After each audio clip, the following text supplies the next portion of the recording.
27º domingo do tempo comum. A parábola do banquete nupcial e a Igreja Católica.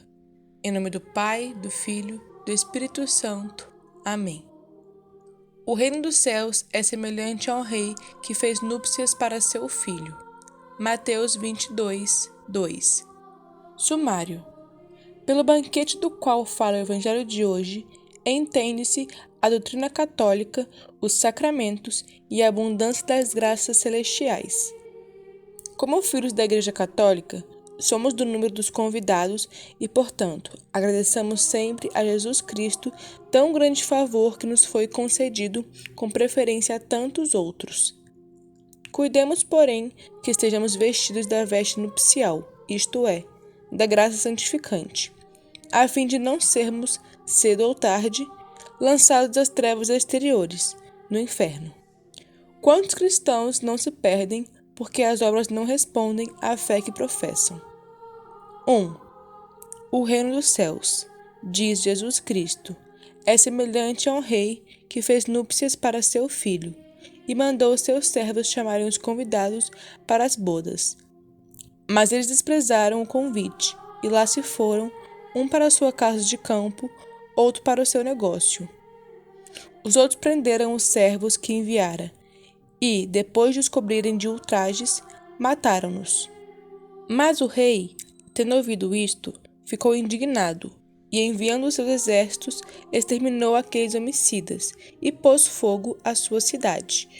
Disse então aos seus servos: as bodas estão preparadas, mas os que haviam sido convidados não foram dignos. E depois as embocaduras das estradas, e a quantos encontrardes, convidai-os para as bodas. E tendo sabido seus servos pelas ruas, reuniram todos os que encontraram, bons e maus, e a mesa do banquete ficou cheia de convidados. Segundo a interpretação dos doutores, o rei da presente parábola é o Pai Eterno. O esposo é seu Filho Jesus Cristo, e a esposa, a Igreja Católica. Pelo banquete nupcial entendem-se a doutrina evangélica, os santos sacramentos e a abundância de todas as graças celestiais. Para este banquete místico, fez o Senhor convidar primeiramente os hebreus, por meio dos profetas e dos apóstolos.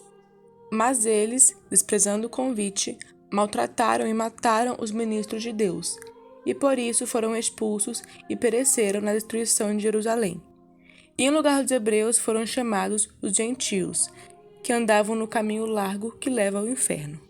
Meu irmão, também tu, descendente de antepassados pagãos e sem algum merecimento próprio, pertences ao número destes felizes convidados. Considera, portanto, atentamente o amor especial que Deus te mostrou. Agradece-lhe e repara como até agora lhe tens correspondido.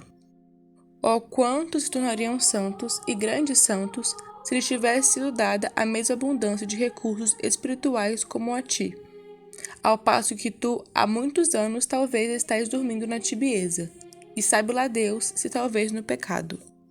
2. Diz ainda a parábola do Evangelho que, entrando o rei para ver os que estavam à mesa, viu aí um homem que não estava vestindo a veste nupcial, e disse-lhe: amigo, como entraste aqui, não tendo a veste nupcial? Mas ele emudeceu. Então disse o rei aos seus ministros: atai-o de mãos e pés, e lançai-o nas trevas exteriores. Aí haverá choro e ranger de dentes. Explicando este trecho, São Gregório diz que a veste nupcial significa a santa caridade. De modo que os cristãos que pela fé são membros da igreja, mas não possuem a caridade, isto é, não estão na graça de Deus, são semelhantes àquele homem que quis assistir às bodas, mas sem vestir a veste nupcial. Por isso, no dia do juízo universal será pronunciada contra eles a mesma sentença daquele infeliz, e serão lançados ao inferno para sofrerem no corpo e na alma o tormento do fogo. E provesse a Deus que fosse pequeno o número desses cristãos insensatos que não põem as obras em harmonia com a fé. Mas o mal está agraçando em toda parte. E por isso o Senhor conclui o Evangelho com estas palavras: são muitos os chamados e poucos os escolhidos. Ó meu amabilíssimo Jesus, agradeço-vos o me haver chamado com tamanho amor ao banquete místico de vossa igreja, e me haver tolerado tanto tempo, apesar de não estar vestido com a veste nupcial. Vejo, ó meu Senhor, que enquanto eu me esquecia de vós, vós não vos esquecieis de mim. Pesa-me de vos ter voltado as costas, e resolvido estou a dar-me toda a vós e a levar uma vida conforme a santa fé que professo. Por que esperar mais? Esperarei, porventura, até que venha a morte, e vós me condeneis às trevas exteriores, a chorar juntamente com os réprobos? Não, meu Jesus, não vos quero mais agradar.